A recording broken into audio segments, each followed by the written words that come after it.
can't see the picture now. I'm just looking for Maya here.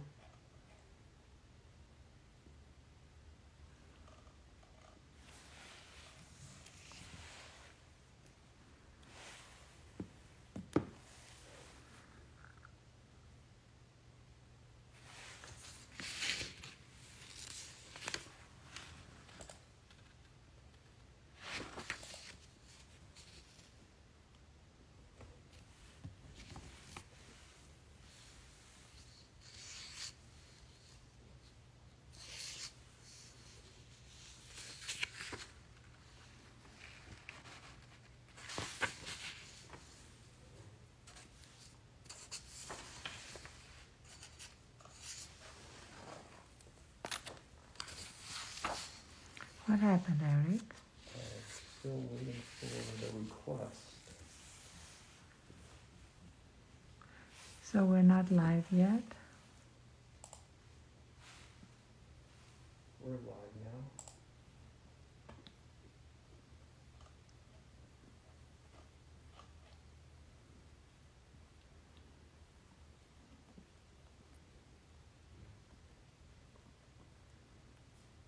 Yes, we're live, Ariana.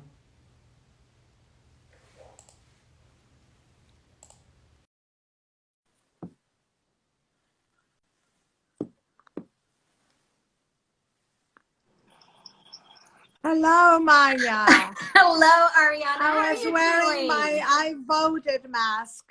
I see it. Is that your I voted sticker?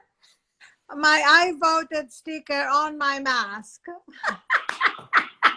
You know, I'll tell you, everybody, I don't know, I feel like even more so this year than ever, people are proudly wearing their I voted stickers everywhere. It is like they're keeping them on all day. There's been saving them on their laptop. I mean, and It I've is seen so many amazing. people, which is so great, who are saying just how good they felt voting this year, like exhilarating, exciting, just they just felt good, you know, like good about themselves, good about, you know, having gotten out and done it and persevered. You know, that's actually been great to see. It's amazing. And the numbers Yes. of people who have already voted.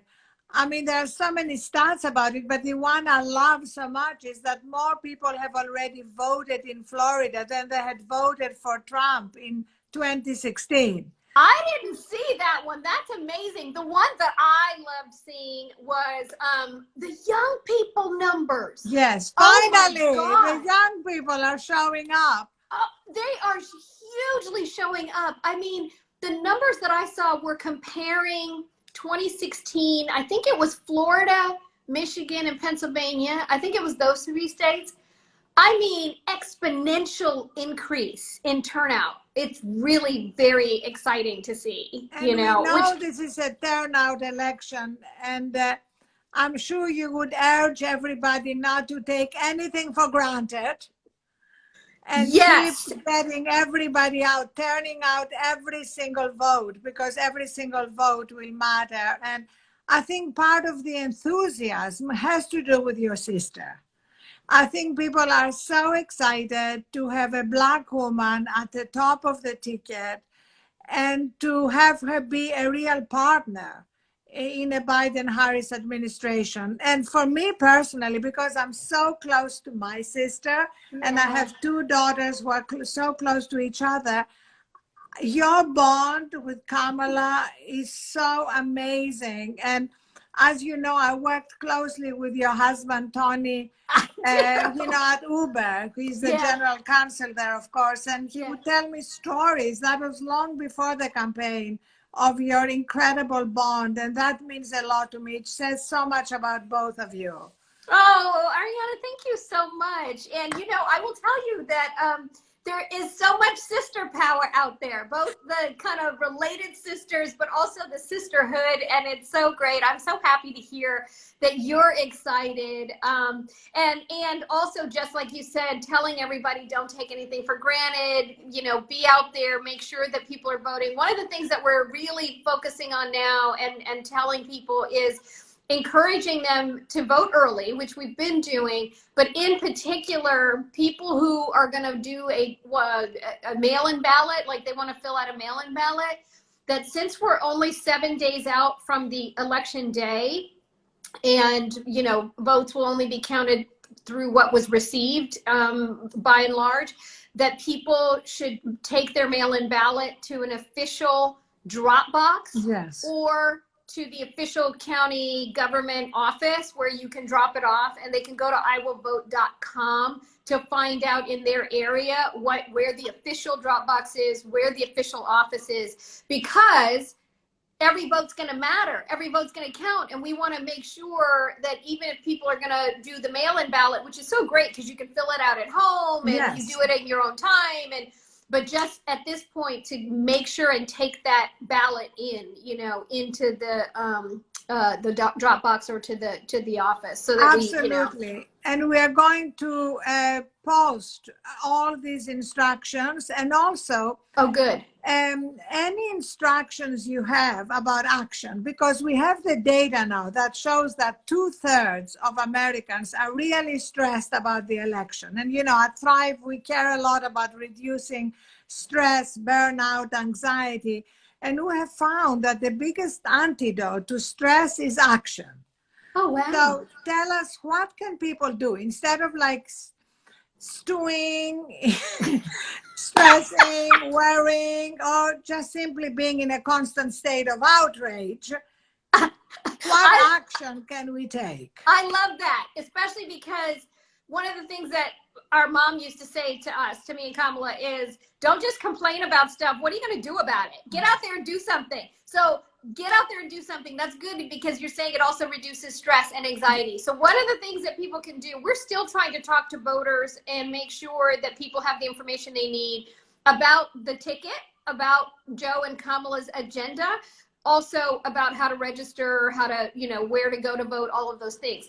And so one of the things people can do is they can text WIN, W-I-N, to the number 30330. Text WIN, W-I-N, to 30330. What that will do is help people join us in these last 7 days. And there's so much people can do. And, you know, campaigning from your couch has never been easier. You can phone people. If you don't want to talk to people live, you can text people. So there's so much people can do. People are going out to be poll workers to make sure if anybody has any problems, that there are people there to assist them. People are also just going out because it's horrible, but in many places there are lines to vote. People are going out and giving water and food and just, you know, so it's become such a community affair.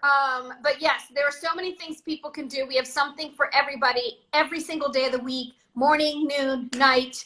And this push is so important. We really, really have to, you know, don't pay attention to the polls. This is what I'm telling people. Do not pay attention to the polls. It is not over until it's over. And absolutely. It's and not also, over until every vote's counted and every vote's in. And so just get out there and do something. exactly. And also it would make a big difference, not just to have a victory, but a landslide. Because yes. then it will mean, you know, a very clear, unequivocal, undisputable victory. We at Thrive have given everybody who wants it the day off on election day to go be poll watchers, Ariana. or to have taken that day earlier to volunteer. So this is like an incredible moment for all of us. And it's happening in the middle of an incredibly stressful pandemic. So it's a really perfect storm. It is just, I mean, it is. It's stressful and it's been so difficult, and people are grieving, you know, with all of there's been so much death and so much illness. It's a very tough time. And you're right about turning that challenge into action. Even, you know, so many people, I was talking to somebody earlier, like last night when the Supreme Court vote happened, and just, it makes you so mad, right? Like it was such an illegitimate kind of power grab. But you know what? Channel that anger into action. You know, just take all of the emotions that you're feeling, whether it's anger or fear or dismay, and turn it into action, because we all have power to to change this situation. We literally have power to change this situation. How are people feeling at Thrive? Like, what are people saying? What are the things that the issues that they're caring about? How are they feeling about, what's going on? Well, of course, like millions of Americans, all of us in the Thrive community care about policies and the difference it's going to make on healthcare, immigration, the criminal justice system, the racial justice reckoning, to have the Biden-Harris ticket victorious on election day. But on top of that, we really care a lot precisely about what you said, channeling outrage into action. And we have taken a lot of lessons from the civil rights movement, because as you know, the civil rights movement was never about venting. It was incredibly disciplined about keeping the eye on the prize. And I think in the last week, we need to push aside all the depleting outrage, because outrage is exhausting. And I think the American people are truly exhausted from all the outrage of the last 4 years. But right now, we need to take all that energy that would have gone into outrage and totally, unequivocally and relentlessly put it into action. And, there's so much to do. You mentioned about people giving water and food to those waiting in line. There is a lot we can do to donate money to those who are cooking food, to take it out to these long lines. And we're going to put all that information online for everybody watching who wants to find new ways to channel all that they care about. And we also have a Thrive guide to election stress that we'll be posting both on all the Thrive channels, but also on Jessica Yellen's Instagram, news, not noise. We love Jessica. And of course, as you said, this is a sisterhood moment, not just a blood sisterhood. And one of the reasons is because of what we're seeing happening with women. As I'm sure you know, Maya, women are carrying an incredible mental load during this time in terms of work, taking care of children at home. And many of them are considering leaving the workforce because they find what's happening unsustainable. So would love to know, what are the plans? Assuming the Biden-Harris ticket is victorious and in power, of dealing with what's happening with women at the moment and the new dangers of regressing. Yeah, I'm so glad that you mentioned that, because the pandemic has exposed something that many of us knew already, right? Which is that the whole issue around the care economy is critical for our country, especially for women who continue to be disproportionately the caregivers in our society. And with the pandemic has kind of exposed that in all of the ways that it has been disruptive, and how it has, impacted women and women at work, right? As we've all tried to navigate all of this. And that's not going to change unless we actually have policies that address the challenges faced by working women. And of course, that these are challenges that are faced by working parents. So it's not just that it will benefit women, it will benefit all parents, right? But we do continue to be disproportionate caregivers. And so the kinds of policies that the Biden-Harris administration would be looking to enact are policies that would, for example, expand access to affordable childcare, right? Expand access to paid family leave, to flexible work schedules. The vast majority of low-wage workers are women, and the majority of those workers don't have these kinds of benefits, right? And so that's one aspect of it. We also need to expand options for care for older Americans too. It's not just children. I mean, caregiving responsibilities extend to parents as well, right? And then think about after COVID, and in a time of COVID, the caregiving associated with people who are ill in your Yes. family. And so this issue of care and who is responsible for care and how we manage care is so important. And Kamala and Joe absolutely have a plan for that. And the thing that I would also point out is it's what you would expect. It is the kind of improvement you would expect from an administration that actually respects women, that respects the role women play in society, that recognizes that we are half the population, we are half the workforce, we are the majority of essential workers, we continue to be both breadwinners and caregivers. It's what you would expect. And so, their agenda is about these issues and so much more. It goes to issues around equal pay for women. It goes to issues around how we support women entrepreneurs, since that's what we are drivers of business development, and how do we support that as well. So there's a whole array of policies that Joe and Kamala have on this issue around care, but also on the whole broader array of issues. Because the one thing I'll say, just to wrap this, is that the thing that they understand is that when you lift up women, you lift up families, you lift up communities, you lift up our economy, you lift up our country. That this is about what is good for the broader community and the broader country as well. And so they fundamentally get that. That's their starting point for thinking about policy. When you have somebody who thinks about that at the starting point, that's how you end up with policies like this, right? That are going to actually take us forward. I mean, you have been, obviously in business and in so many other platforms. How do you think, like business, for example, can help support this agenda once we get them there, if we all do our work to get them there? Well, absolutely. And we find, at Thrive, we work with many companies, and we are finding an unprecedented recognition that business has a role to play in supporting their employees, in helping them with their well-being and their mental health, especially right now as we are facing such a mental health crisis. And also, you mentioned, the importance of the caring economy in the Biden-Harris plan. And that's so important at a moment when we recognize how significant essential workers are. Right. And how disproportionately paid and recognized they are. So that's going to be a huge shift to look forward to. But I wanted to also ask you, this must be such a stressful time for you personally, your family. How are you dealing it with?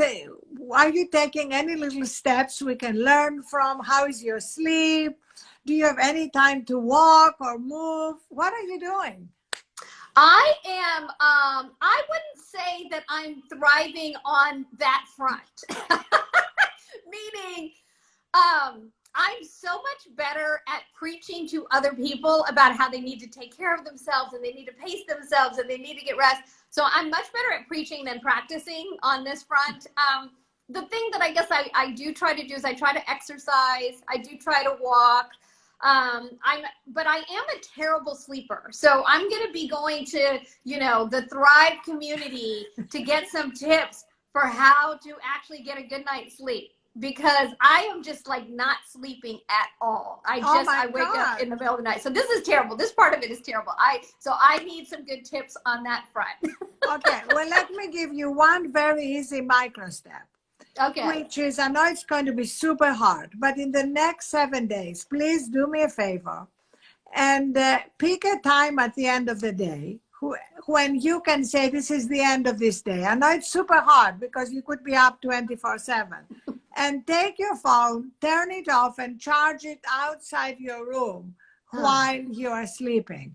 Because I'm sure you sleep with your phone by your bed. I do, right on the nightstand. Right on the nightstand. And this is your connection to the world, to the campaign, to the constant news. And you need some time to disconnect so that you can really show up recharged. And I find when we show up recharged in the morning, we come up with our best ideas. We are more empathetic, more creative. And I'm also, you won't have time to read it, but I will send you my book on sleep for after the campaign when I hope you're going to take some time off.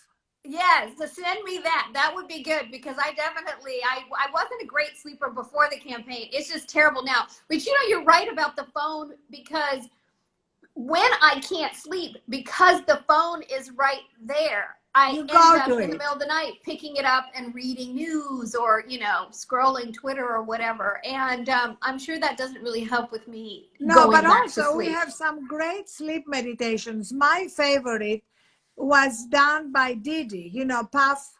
You know Puff Daddy? He did this meditation for us in Audible. And it is amazing, you know, this incredible booming voice putting you to sleep. I will send it to you, and try it tonight and see if it works, and let him know if it does. All right.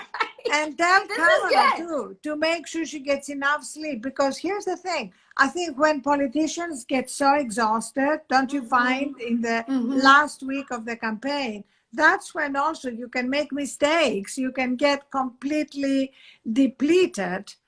And we need her to be at her best for the last week. Yes, no, that's true. She's actually very good about, you know, getting up in the morning and getting her exercise, and then, you know, trying to wind down. But as you might imagine, there's just so much at stake in this election that you just feel the urgency, you feel the responsibility to just keep pushing forward. Don't waste a minute. None of us wants to look back the day after the election with, you know, the shoulda, coulda, woulda. I should have sent another text. I should have, you know, sent another email. You know, I should have just done one more event. You know, I think that really there's just so much at stake. You know, it is incredible. You know, we talk about it as what's on the ballot. Everything's on the ballot. Yes. Like, democracy's on the ballot. Literally, our democracy's on the ballot. You know, voting rights, we're talking about long lines, on the ballot. Healthcare, on the ballot. Climate change, on the ballot. You know, we have a government that, you know, doesn't acknowledge the science, and a person they just put on the Supreme Court who would refuse to, like, acknowledge the fact of climate change in the hearings. And all of these things are so important for our country, you know, and for our communities. Absolutely. Science is on the ballot. Everything is on the ballot. But as you said at the beginning, anytime we get really stressed about everything on the ballot and the high stakes, taking action. And taking action, right. Yes, is key. And then taking another micro step is 60-second breaks during the day. Like, anytime you feel stressed or anybody feels stressed, just taking 60 seconds to breathe consciously. It helps us course correct from stress based on the latest neuroscience. I love that, because it doesn't take a lot of time, which is the one thing nobody has at the moment, especially those of you running the campaign. Right. But then at least we can course correct, and stress doesn't become so cumulative that it stops us from being able to recharge at night. No, it's a very good point. I'm going to take all these tips to heart. You're going to send me the Audible thing for me to listen to. I'm going to send it right after, and I promise you it will help you sleep tonight like a baby and wake up raring to go for the last 7 days.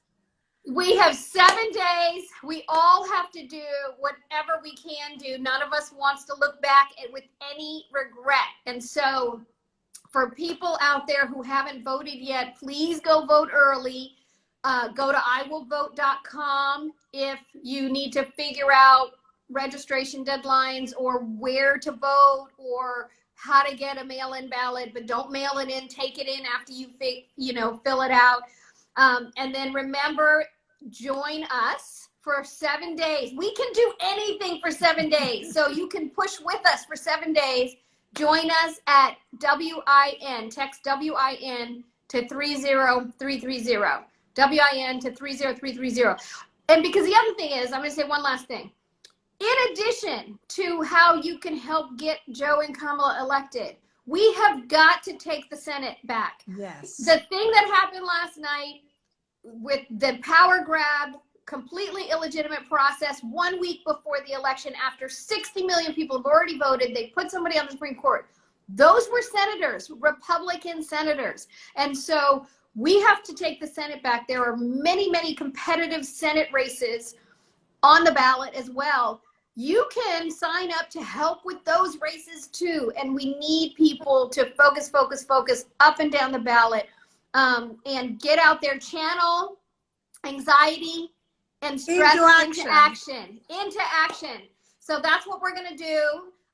And then you're going to share some tips with me. I'm going to share a lot of tips with you. And one question that just came through in the comments is, somebody asked, if they vote by mail, can they get an "I voted" sticker? Oh my goodness, that is such a good question that I don't know the answer to. Okay, maybe. You know what? Sometimes when you vote by mail, in some places, in the ballot book that comes to tell you what everything is, sometimes in the back of the ballot book or in an insert is your sticker. So look in there to see if the sticker's in there. And if not, my goodness, we're going to have to figure out a way to make that happen. Maybe there is a way to wear their sticker. Exactly. Maybe there is a way people can go on the campaign website and download a sticker. I gave you, I can't believe that I gave you one more thing to do. But I do love that someone is so proud of having voted, they want their sticker too. Exactly. So once we find out the answer, we are going to post it everywhere. So people who vote by mail can get their sticker too, like I did. And wear it on their mask. And thank you so much to you, to Kamala, to Joe for encouraging everybody to wear a mask. Thank you for all that. Thank you for everything. Give a big hug to your sister. And on to Tuesday, November 3rd. But in the meantime, action is the greatest antidote to stress and anxiety. Onward. And I'll see you after the election, Ariana. See you after the election. Thanks for everything. Bye-bye.